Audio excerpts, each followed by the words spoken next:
So, I want to talk about something that until recently wasn't quite possible until PyTorch Executorch came along. And that is the ability to run a PyTorch model, a real neural network trained in Python using the same framework that you would use to train on a GPU, on a cloud GPU, on a microcontroller, on a chip that costs only $6, a chip with no operating system, with no Python interpreter. So, first of all, just a quick background for everyone. These are to illustrate how these are two completely different worlds. The tools that we normally use for machine learning, PyTorch, TensorFlow, they normally assume that you're on the left column. They assume that you have gigabytes of RAM. They assume that you can allocate memory dynamically whenever you want. And today I want to show you that what Executorch allows is to train a model in that same environment where you normally develop your machine learning models, but then take it and convert it into something that you can run on a microcontroller, something like a Raspberry Pi Pico, for example.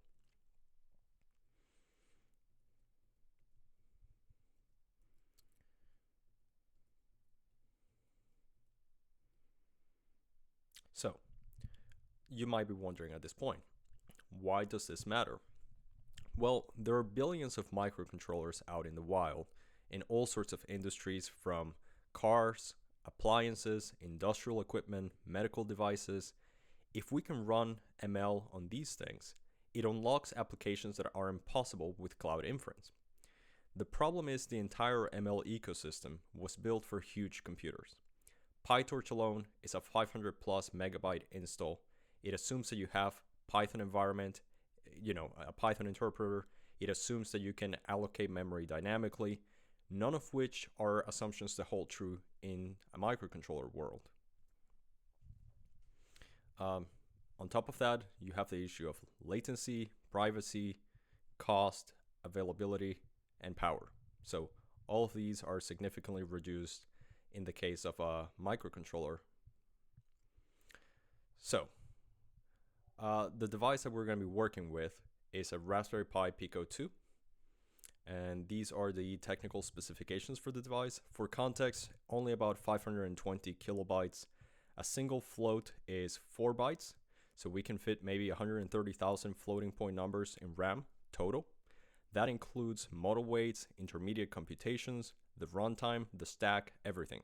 For context, a typical small language model has billions of parameters we're working with on a budget that wouldn't fit a single layer from an LLM. But we can still do useful things. Things like gesture recognition, keyword spotting, anomaly detection, sensor fusion.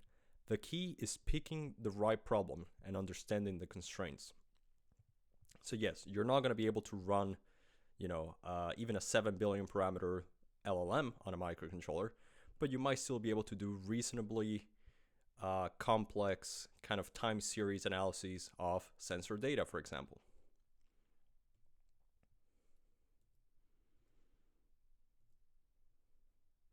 So what are we actually doing? We are simply going to train a model on a sine wave. It's the simplest thing imaginable.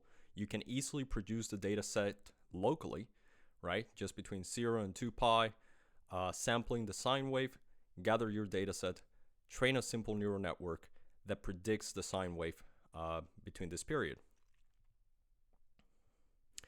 So you simply give it an x value and it outputs sine of x. That's it. That's the whole thing. And even though this is a very simple problem to solve, and it's kind of an artificial problem, it will still exercise the full pipeline to showcase how we actually go from training a model all the way to deploying it on a microcontroller and ensuring, before we flash anything, that it will fit in memory and within our memory constraints. So this is sort of a hello world of embedded machine learning. Once you get this working, you understand the entire toolchain, and from there you can tackle real-world problems. So, the big picture. The key point here is that we do all the hard work on our development machine. We figure out every memory access, every buffer size, before the code ever touches the microcontroller. By the time we flash the firmware, there are no decisions left to make at runtime.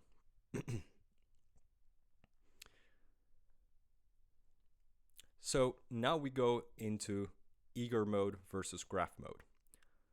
On the left, each line executes immediately. You add 2, you get a result, it's stored. Then the next line runs. This is convenient for development, but bad for deployment. You need Python, you need the ability to allocate memory on the fly, and you need the whole PyTorch runtime. On the right, on the graph mode, we're instead building a recipe. First add these tensors, then multiply by this, then apply this function. We're not actually computing anything yet, just recording a description. Once you have the recipe, you can analyze it, you can see every operation that will happen, you can calculate exactly how much memory each intermediate result needs, and you can plan everything before runtime. Now, without getting lost into the mathematical details, I'm sure someone in the comments, will complain about the lack of mathematical specificity in this case, but for our purposes, a tensor is simply a multidimensional array with metadata. So we think of it in terms of a stack of matrices that then gets linearized and put as a single contiguous byte array. So in memory, in this case, it's 6 floats in a row because the shape is 2 rows, 3 columns, and the metadata that tells us how to interpret that flat array. So the stride for how to access the elements. Going back to the pipeline, we have our graph of operations. Problem: PyTorch has about 2,000 different operators. Some of them are very complex, complicated to implement. So if you're building a runtime for a new chip, implementing 2,000 operations might be years of work. ExecuTorch decomposes them instead. So high-level operations break down into simpler primitives. After decomposition, you might go from thousands of operators to only a few hundred. You implement those for your specific hardware, and now you can run, in theory, any model that decomposes cleanly. In practice, it's maybe not that simple, but it's definitely better than the alternatives we had before. So, when it comes to edge lowering, in this step, we transform the graph for edge devices. The first step in that process is data type specialization. So you know how in Python you can have things be any type and it dynamically dispatches the correct function depending on the data type? Well, we cannot really do that in our embedded platforms. So while regular PyTorch add function works on any data type, because the runtime figures it out, we don't have time for that on a microcontroller. The operator knows exactly what type it handles.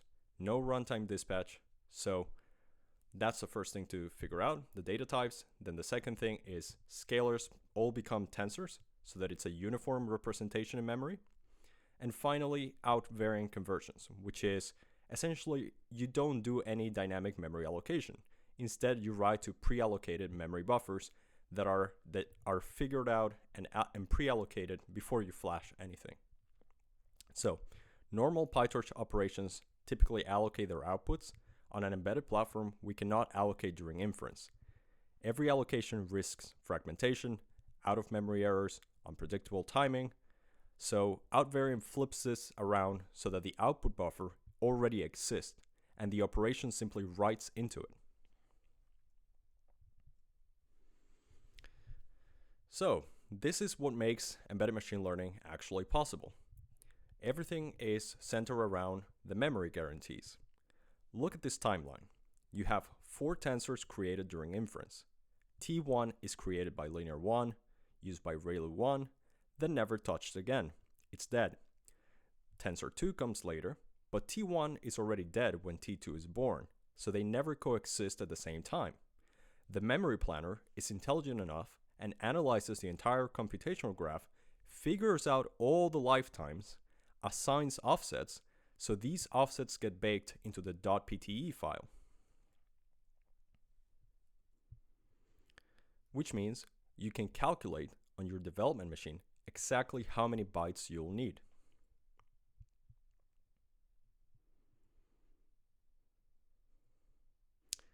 Right, so now we can jump into the terminal and actually build and flash this small hello world project. The repository will be available in the description.